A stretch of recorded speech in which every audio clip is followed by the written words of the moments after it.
मुझे दब करके उनका दोष खत्म हो जाता। कई माताएं, कोई यज्ञ में कोई पंडित जी को बुलाकर करने वाला नहीं बता रहा हूं, कई माताएं बहनें अपने घर में करती है। यज्ञ क्या करना है? पहला यज्ञ ये करो कि जब भी माताएं बहनें रोटी बनाओ ना, तो थोड़ी सी रोटी, थोड़ा सा घी, थोड़ा सा शक्कर लेकर के अग्नि देवता को चूल्हे को भोग लगाओ। जिस अग्नि के ऊपर हमने अन्न पकाया है वो अग्नि देव है, उसको भोग लगाओ। माताएं लगाती है, हमने देखा है गांवों के अंदर। ये पहला यज्ञ हो गया।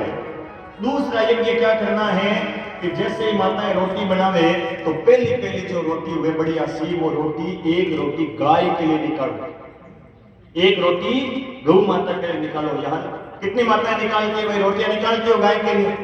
हैं? 2-4 हाथ खड़े हो रहे हैं पीछे, 5-7 निकालो हैं। और जो बीच की रोटियां बचे वो परिवार के बच्चों को जिलाओ, और अंतिम रोटी जो बचे वो कुत्ते के लिए निकालो। कुत्ता भी बेचारा बिना झोली का फकीर है, उसके लिए भी हमारे शास्त्रों में रोटी देने का विधान है। लेकिन पहली रोटी कुत्ते की नहीं है, पहली रोटी गाय की है, बीच की रोटी परिवार की है, अंतिम रोटी कुत्ते की है। पहली रोटी गाय के लिए। लेकिन हम क्या करते हैं, जैसे कई शहरों के अंदर कथाएं करते हैं महाराज जी, देखते हैं जैसे ही माताएं रोटी बनाती है ना, तो रोटी बना जीव लो, गरम गरम रोटी बनी होगी, अब पहली रोटी पति को जिम्मा देती है। पहली रोटी किसकी थी? माता गाय की थी। खाई किसने? घर वालों ने खाई, तो फिर स्वभाव भी गाय के जैसा बिल्कुल सीधा। बीच की रोटियां बच्चों को जिमाती है, और अंतिम रोटी जो बचती है वो खुद बैठ करके खाती है। अंतिम रोटी किसकी थी? कुत्ते की। खाई किसने? खुद ने खाई, तो स्वभाव भी फिर माताओं वैसा ही रहेगा, वो लाओ वो लाओ वो। देखो बुरा मत मानना माताओं, मैं विनोद के लिए बोल रहा हूं, लेकिन नियम ले, एक रोटी घर से गाय के लिए निकालो, नियम ले लेना कथा के अंदर। अंतिम रोटी 2-4 रोटी घर में ज्यादा बनाओ। कई घरों के अंदर देखो, ये पहले की बात नहीं, ये अभी की बात है। कई बहनें घरों के अंदर आजकल रोटियां गिनकर बनाती है। वो पकोड़े रे पापा थे, कितना फुल्का खाओ? कि मैं तो 3 खाऊं। बाद देखे 3 बे खाई, 2 मैं खाऊं, 5 और 2 मारे टांगरियों खाई, तो बंदे 7 ही बनावे, 8 रोटी नहीं खाई।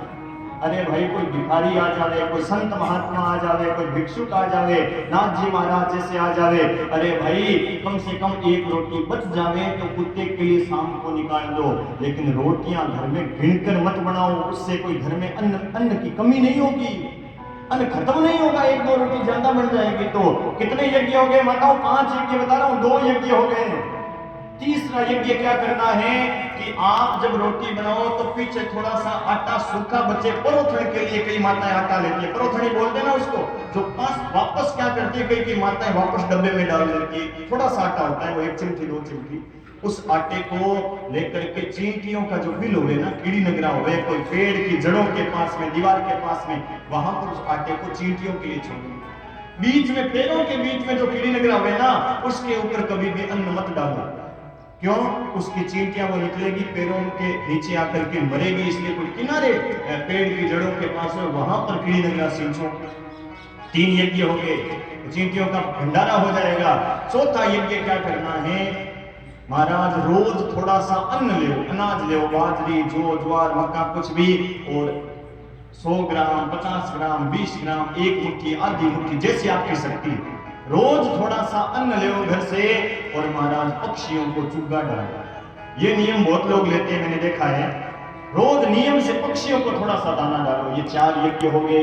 5वां यज्ञ क्या करना है कि महाराज यदि पास में कोई नदी है, तालाब है, नहर है, तो पानी के अंदर कोई जीव रहते हो जैसे मछलियां इत्यादि, तो उनके लिए आटे की गोलियां बना करके 4-5 उन मछलियों के लिए भी डालो। ये 5 प्रकार के यज्ञ सुखदेव जी कहते हैं जो गृहस्थी अपने घर में करता है ना, उसके घर में अनजाने में भूल चूक से, जानबूझकर पाप करोगे तो दंड भुगतना ही पड़ेगा।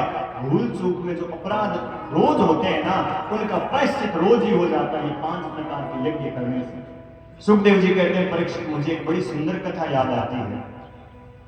एक किसी गांव के अंदर एक अजामिल नाम का ब्राह्मण रहता था। बड़ी सुंदर अजामिल की कथा है ये। अब वो संतोषी ब्राह्मण था, लेकिन महाराज कल मैंने कहा था मन के बिगड़ने का कारण कौन होता है? आंख। काम हमारे शरीर में कहां रहता है? कल मैंने बताया था, काम मन में नहीं रहता, रहता, आंख में रहता है। पहले आंख बिगड़ती है, बाद में मन बिगड़ता है। जिसकी आंख नहीं बिगड़ी उसका मन नहीं बिगड़ सकता, जिसकी आंख बिगड़ गई उसका मन सुधर नहीं सकता है। और महाराज वो अजामिल एक बार कोई बाहर से आ रहा था, मार्ग के अंदर उसने किसी वेश्या को पराये पुरुष के साथ देख लिया, उसके मन के अंदर काम ने प्रवेश किया, उसका मन लगा नहीं, वापस वेश्या के पास गया और हाथ जोड़कर कहता है, वेश्या तू मेरे घर चल। वेश्या कहती है मुझे तो धन चाहिए, तू ले चल, तेरे घर चल लूंगी। वो अजामिल पंडित कहता है मेरे घर धन बहुत है, तू चल। अब महाराज वो अजामिल उस गोरी चमड़ी पर ऐसा आसक्त हो गया, उस वेश्या को अपने घर ले आया। लेकिन उसके घर में पहले से सती सावित्री धर्मपत्नी थी उसकी। वो वेश्या कहती ये कौन है? तो वो अजामिल कहता ये तो मेरी धर्मपत्नी है। वेश्या कहती काय की धर्मपत्नी? इसको रखना चाहता है तो मैं नहीं रहूंगी, पहले इसको निकाल। मुझे रखना चाहता है तो इसको निकाल दे, तब मैं रहूंगी। अब महाराज वो अजामिल उस वेश्या के ऊपर इतना आसक्त हुआ कि अपनी पति परायणा धर्म पत्नी सती सावित्री को घर से धक्के देकर के निकाल दिया। देखो कई कई नीच प्रवृत्ति के संसार में पुरुष होते हैं, किसी को बुरा लगे तो मैं कहता हूँ 1000 बार लगना, व्यासपीठ से मैं जो सत्य बात होगी वो यहाँ से कह करके जाऊंगा। क्यों? कई कई लोग होते हैं ऐसे घर में सती सावित्री पत्नी होने के बाद जो संसार में इधर उधर भटकते रहते हैं। महाराज मैं कहता हूँ उनकी किसी प्रकार गति नहीं हो सकती।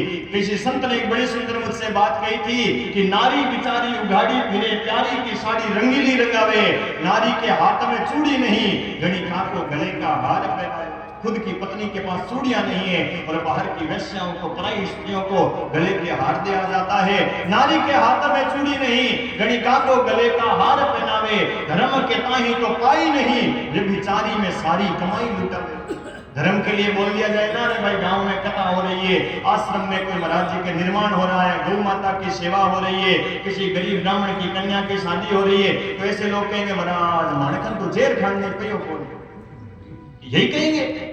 और गंदे कामों में, गलत कामों में, बुरे बुरे कामों में अपनी सारी कमाई लुटा देंगे। धर्म के ताही तो पाई नहीं, व्यभिचारी में सारी कमाई लुटावे, दाम भी दे बदनाम भी हो और चाम के खातिर प्राण लुटावे, चमड़ी के खातिर अपने प्राण लुटा देता है। ऐसा ही वो अजामिल अपनी पत्नी को निकाल दिया, वेश्या को घर में बिठा लिया। लेकिन वेश्या तो धन की पुजारी होती है, वो कहती है और धन ला, और धन ला, और धन ला। तो पंडित का काम तो अजामिल ने छोड़ दिया और चोरी का काम चालू कर दिया। चोरी से ही पार नहीं थी तो डाका डालने लगा, बहुत बड़ा डाकू अजामिल बन गया। नाम था पंडित अजामिल, पंडित अजामिल से नाम पड़ गया डाकू अजामिल। जैसे अजामिल आता लोग दरवाजे बंद कर लेते, अरे डाकू अजामिल आ गया, डाकू अजामिल आ गया। एक बार अयोध्या से कुछ संत वृंदावन जा रहे थे और मार्ग में अजामिल का गांव आया। संतों ने सोचा कि भाई आज रात इसी गांव में विश्राम करते हैं। तो संतों की मंडली कहीं भी जाती है, भगवान का भजन करते हुए जाती है। आइए उन संतों की मंडली के साथ हम भी अजामिल के गांव में प्रवेश करें, भगवान का नाम लेते हुए और भगवान का कीर्तन भजन करते हुए आगे की बड़ी सुंदर अजामिल की कथा में प्रवेश करें। आइए सब भगवान नाम कीर्तन करते हैं। नारायण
बोले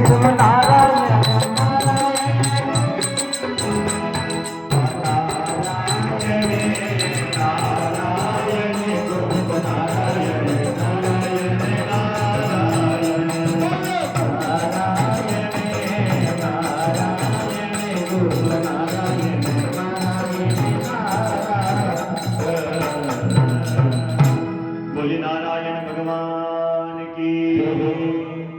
वो संतों की मंडली ने जैसे ही अजामिल के गांव में प्रवेश किया, गांव के बाजार में जाकर के कुछ युवा बच्चों से पूछा कि भाई यहाँ पर कोई धर्मात्मा का, कोई पुण्यात्मा का घर हुए तो भाई हमें बता दो, जो आज रात वहां पर विश्राम करेंगे। अब वो गांव के अंदर कुछ युवा बच्चे बैठे थे, उन्होंने संतों से मजाक कर दिया। वो सोचते हैं ये साधु महात्मा पंडित लोग रोज रोज कथा सत्संग करने आ जाते हैं, आज तो इनको कोई ऐसा घर बताएंगे वापस तो भवनेश्वर में नहीं आएंगे। अब यहाँ तो ऐसे नहीं है बताने वाले, यहाँ तो सभी धर्मात्मा हैं भाई, बहुत अच्छे भक्त हैं आपके गांव में। अब वो युवा बच्चे क्या कहते हैं, हाँ महाराज जी हमारे गांव में एक बहुत बड़ा भगत रहता है, उस भगत का नाम है भगत अजामिल, उसके घर जाइए आप, खूब आपकी वो सेवा करेगा और भगवान ने चाहा ना तो आपको दक्षिणा और देगा। अब संतों के समझ में नहीं आई बात, संतों ने भरोसा कर लिया, अजामिल के घर चले गए। अब वो अजामिल तो घर में था नहीं, कहीं डाका डालने गया था, उसकी वो पत्नी वो वेश्या घर में थी। संतों ने दरवाजा खटखटाया, अरे भगत अजामिल घर पे है क्या? भाई भगत अजामिल। वो वेश्या आई, हाथ जोड़कर संतों से कहने लगी, संतों का दर्शन किया, उस वेश्या का भाव बदल गया। वो कहते महात्मा जी ये घर तो अजामिल का ही है, लेकिन मेरा पति कोई भगत अजामिल नहीं है, मेरा पति तो डाकू अजामिल है, डाकू अजामिल आप जैसे बड़े बड़े संतों को लूटता फिरता है। और बाबा मैं एक वेश्या हूँ, मेरे हाथ का तो आप पानी भी नहीं पी सकते, आप कहीं और चले जाइए।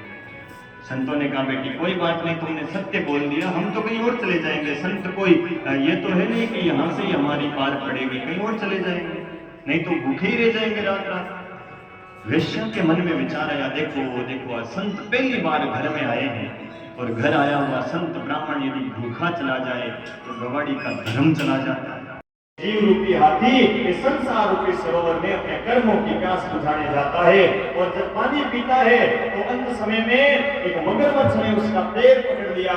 ये मगरमच्छ कौन है? ये मौत ही मगरमच्छ है, जो अंतिम समय में सब जीवों का पैर जरूर पकड़ेगा। हमारा भी पैर पकड़ेगा ये मगरमच्छ, मौत ही मगरमच्छ है। कथा को काया पर घटाना, उसने छुड़ाने का प्रयास किया, लेकिन महाराज हाथी बाहर नहीं आया।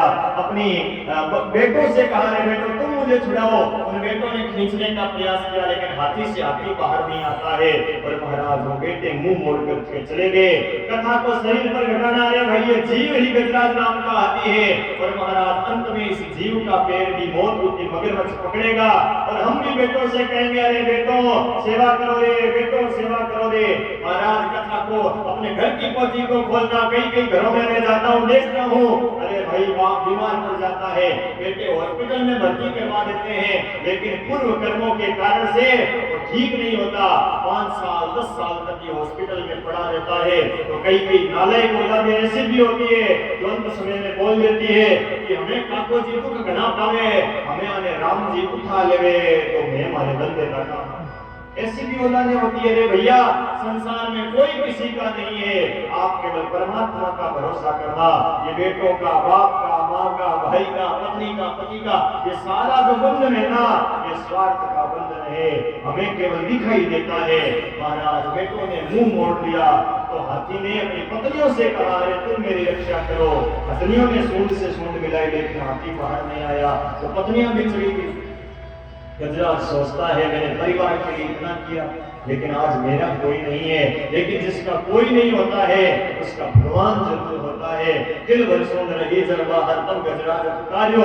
इतनी सी सूंड बाहर बची थी, उस गजराज ने कमल का पुष्प तोड़ा और गो कहा, विंद तो कहा ही नहीं। उधर में वैकुंठ से भगवान आए, सुदर्शन चक्र चलाया, उस मगरमच्छ की गर्दन काट दी और सूंड को पकड़कर हाथी को बाहर निकाला। बोलिए भक्तवत्सल भगवान की। उस गजराज की भगवान ने रक्षा करी। ये गजराज कौन था? ये मगरमच्छ कौन था पिछले जन्म में? कहते हैं ये मगरमच्छ कोई और नहीं बल्कि एक हूहू नाम का गंधर्व था। ये मगरमच्छ कैसे बना? एक देवल नाम के ऋषि थे।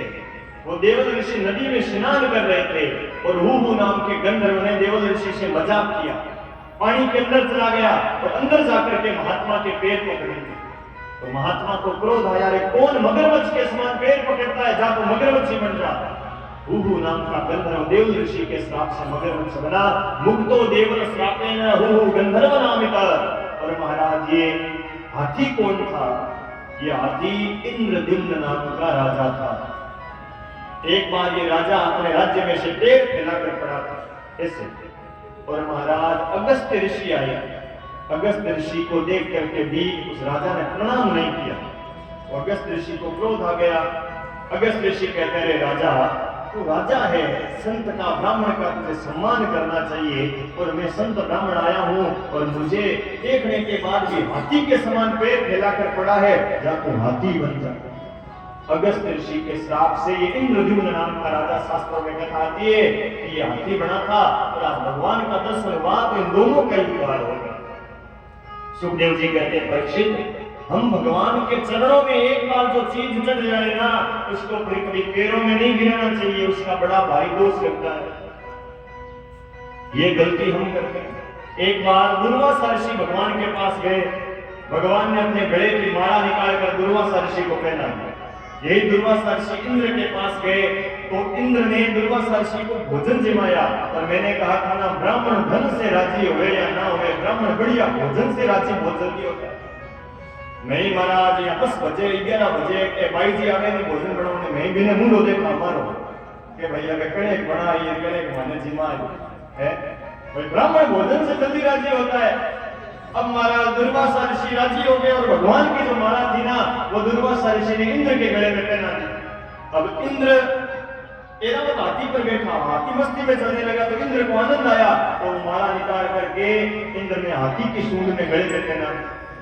और ध्यान देना, हाथी तेरा पशु, हाथी ने क्या कहा, महाराज को माला निकाल करके नीचे फेंक दी और पैरों से कुचल दी। उसका अपराध क्या हुआ? वो भगवान की माला थी, उससे इंद्र को लक्ष्मी से भ्रष्ट होना पड़ा।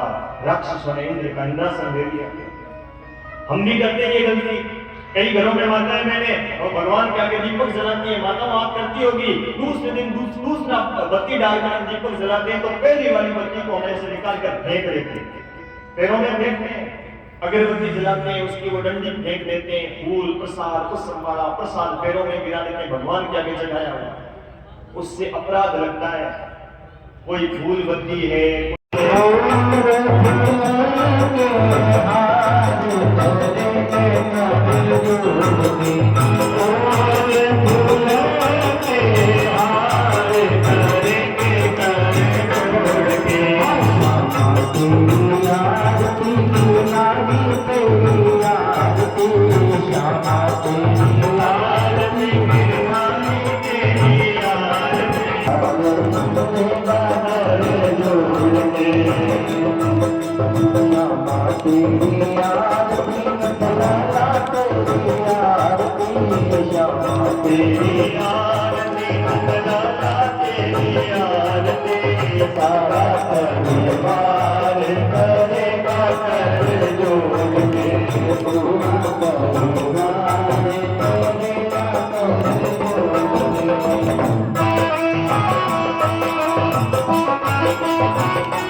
Shama